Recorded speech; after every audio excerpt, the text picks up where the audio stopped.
each other through it. Come on and see, good movement draws good movement.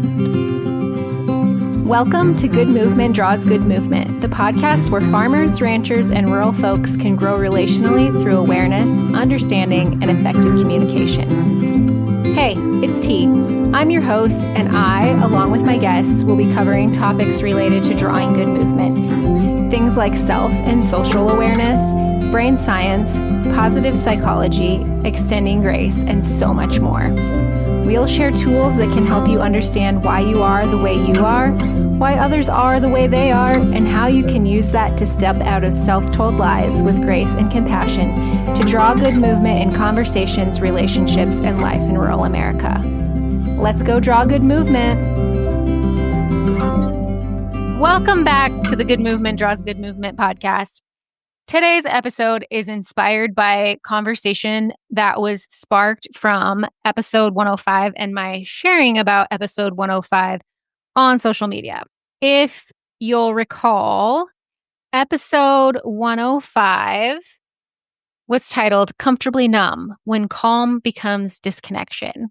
And in that episode, I talked about the difference between numb and calm, and I guess similarities and differences, how they can look alike, but they're not the same. So today I want to go a little deeper. I want to share what it felt like to be me before I started doing this healing work, before I really started feeling my feelings, and how things have shifted since, like things that I have noticed that are different in me, like physical things, mental things, just everything that is different. So let's talk about what it looked like when I was comfortably numb in a little more depth than what we went into in episode 105. As I mentioned in that episode, on the outside, I looked level-headed, never riled. I wasn't mad. And if I'm being honest with myself, I thought I was fine. I was functioning. I was getting things done. People were complimenting me on my air quote calmness. And that's what mattered, right? Nah, maybe not so much. Because on the inside, it was this constant low hum of tension that I mistook for normal. I thought and was reinforced, the thought was reinforced by others around me that my being unbothered was a good thing. But here are some things that were happening then that now I realize, oh my gosh, that was my way of shoving down. That was my nervous system's way of protecting me. That may have looked calm, but it really wasn't. So things that maintained the numb, or behaviors that maintained the numb. When I would go out with Tom and work on the ranch, and then I would maybe be in the house before him and he would still be out doing things. If I was sitting in my Jesus chair or on the couch or not doing something, when I would see him walk past the window or I would hear him pull up, I would jump up and immediately start doing something. And he and I have talked about this, and that wasn't a him thing. Like, he never made me feel like he expected me to be doing something, but internally, I felt like I should be doing something, and that if I wasn't doing something, that I would disappoint him, or there would be conflict because I wasn't doing the dishes or sweeping the floor or doing something. So when I would hear him pull up or see him walk past the window towards the door, I would jump up and start doing something. The second thing that I would do to maintain the numb was saying yes to things I wanted to say no to, actually, if I'm being honest with myself. I said yes in order to keep the peace around me, which felt safer for me. So I got really good at holding things in that would cause conflict outside of me, and also simultaneously really good at keeping things out that would cause conflict inside of me. Did I say that right? I kept things in to keep the peace outside, kept things out to keep the peace inside. Except for it wasn't real peace, as we've discussed thus far and in episode 105. The third thing that I did to maintain the numb was avoiding emotion. And not just avoiding emotion, but avoiding emotion with toxic positivity. And let me tell you, before I became aware of this, before I actually started doing some healing work, I hated the phrase toxic positivity because I'm like, how can positivity be toxic? Now I know. Now I know. But in that time, I was always finding the bright side so that I didn't have to feel discomfort, except for that was just a false sense of security, not feeling discomfort, because really what was happening was I was shoving things down only to feel the discomfort later in a much bigger way. Tom even referred to me as an incurable optimist, which I took as a compliment, honestly. It sounded way better than toxic positivity, but guess what? It was the same. I would just like to note here that I have since been cured of my incurable optimism. The other thing that I would do was overwork, overserve, distract myself with busyness so as to not have to feel what was really happening in my body and around me. And how this showed up in my physical body was emotional disconnection from myself, my body, and my people. I cannot tell you how many times Tom asked me, please share what you're feeling with me. And I couldn't because I didn't know. I was so disconnected. And the physical symptoms that showed up were gut issues. Close your ears if you don't want to hear this. But for years of my life, I lived with multiple trips to the bathroom to do the business. And it wasn't very pleasant. Gut issues, that kind of gut issues. I had tension and pain in my right hip and low back. And I also had Raynaud's syndrome. Now, if you're not familiar with what Raynaud's is, it is when your fingers or toes, your little extremities, when they get cold, the capillaries don't fill with blood. They essentially close off, so you don't have blood flow to your fingertips or your toe tips, and your fingers turn white. I will share a picture of the Raynaud's days on Instagram when this episode goes live. I essentially was living in survival mode and calling it strength. Like we discussed in episode 105, I was in a functional freeze. And I literally could have frozen my fingers with the Raynaud's issue when I was in the functional freeze.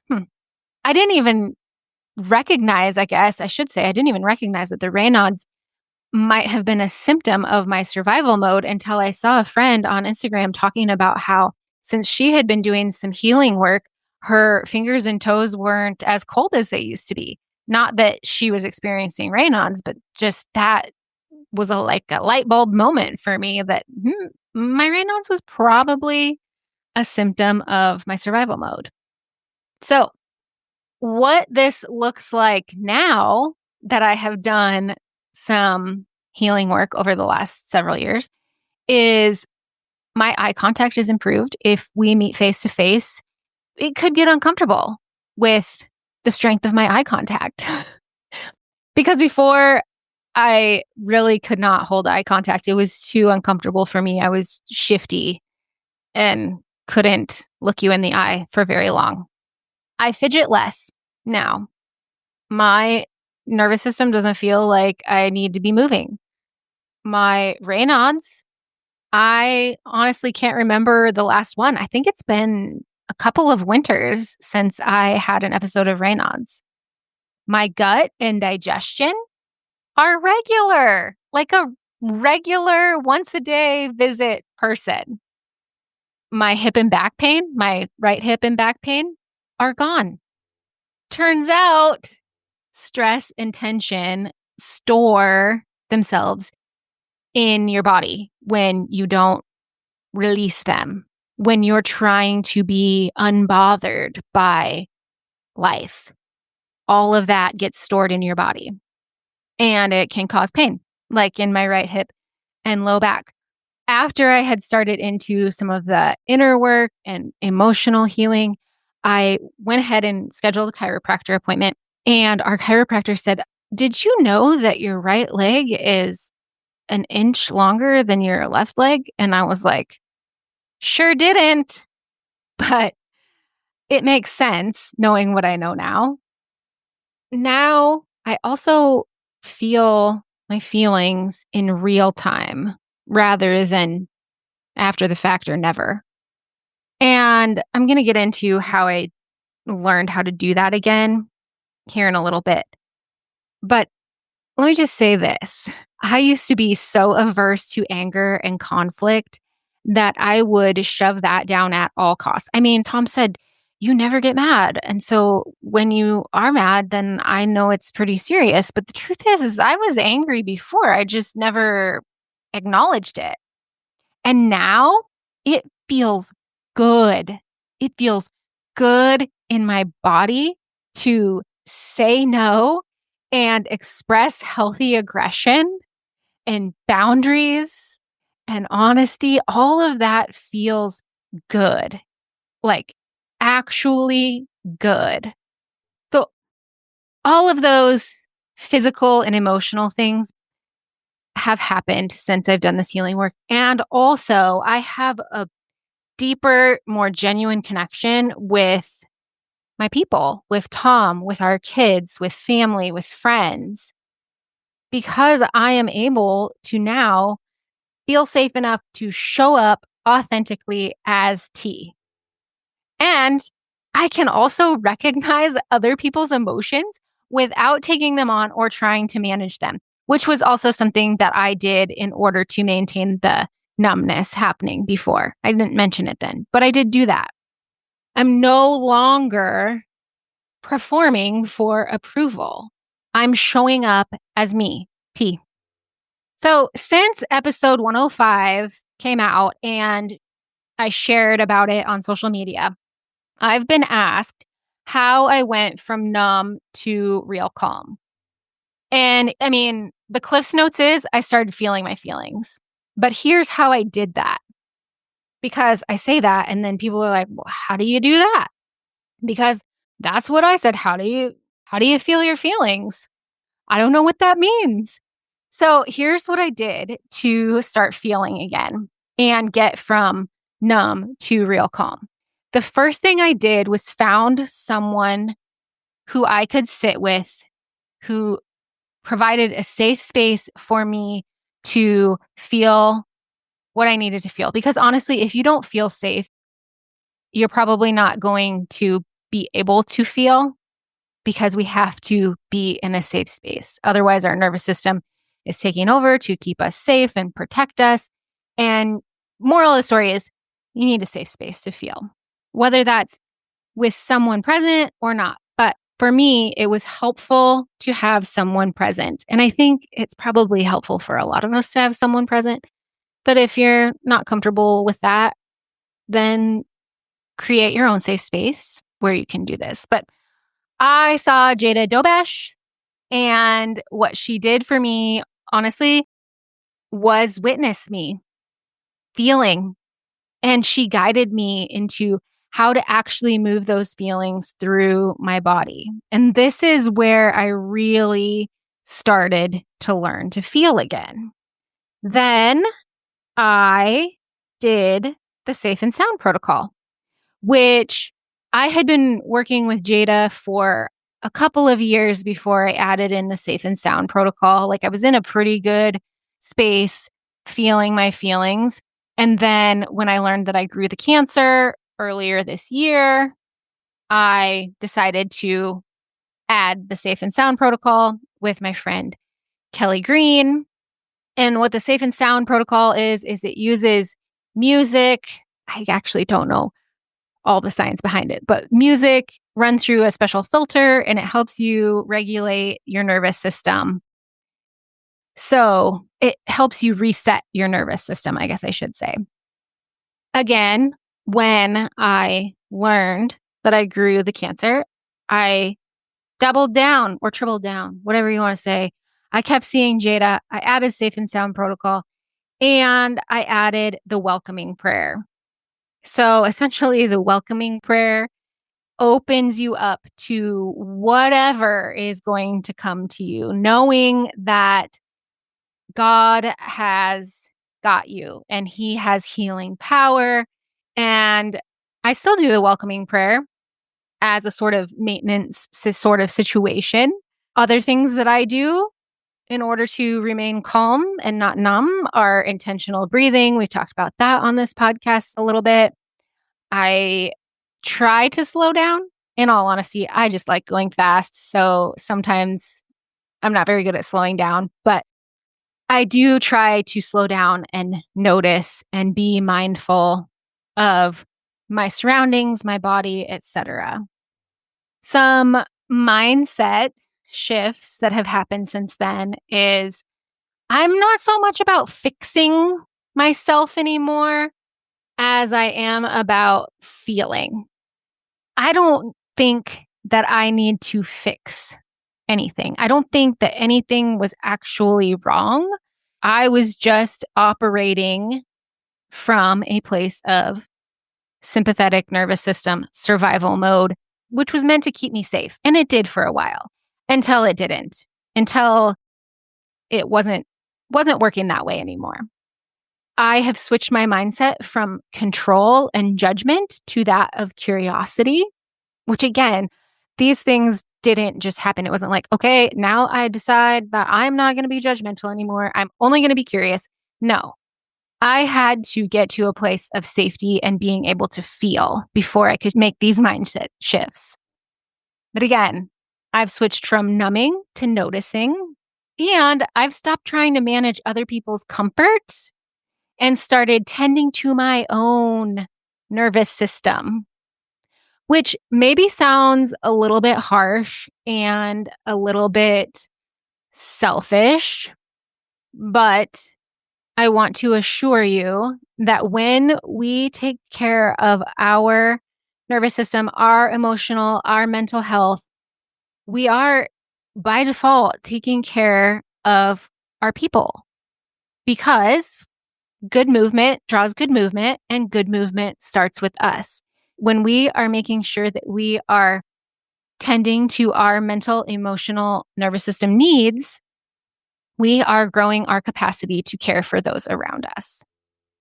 So I want to leave you with a couple of reflection questions to reflect and recognize on where you may be comfortably numb.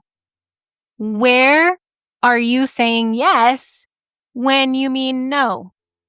Where is your mouth saying yes when your body is saying no?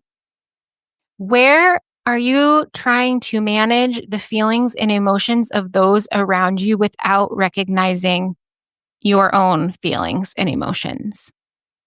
A couple things to reflect on. And I feel like I need to add this disclaimer. Healing doesn't mean that life gets easy, that we'll never be triggered, that we'll never have our feathers ruffled. It means that when those things happen, we have the capacity to move through them without getting stuck in them.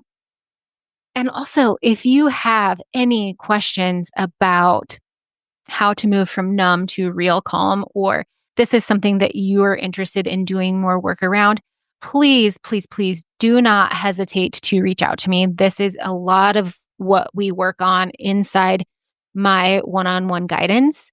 I have become like Jada. I sit with people. Come as you are, where you are, and I will sit with you in whatever it is that you need to feel that day. No need to prepare or be ready. You can literally just be inside of one-on-one guidance. And I will sit there with you and hold space for you and help you learn how to feel again. And with that, until next time, draw a good movement. Thanks so much for tuning in. I'm so grateful for you. If you found value in this episode, I'd love for you to share with others who might also benefit from tuning in. Share by word of mouth, send it in a text, take a screenshot and post it on social media, or share however you prefer. And if you haven't already, hit the follow or subscribe button so you never miss an episode. Until next time, draw good movement.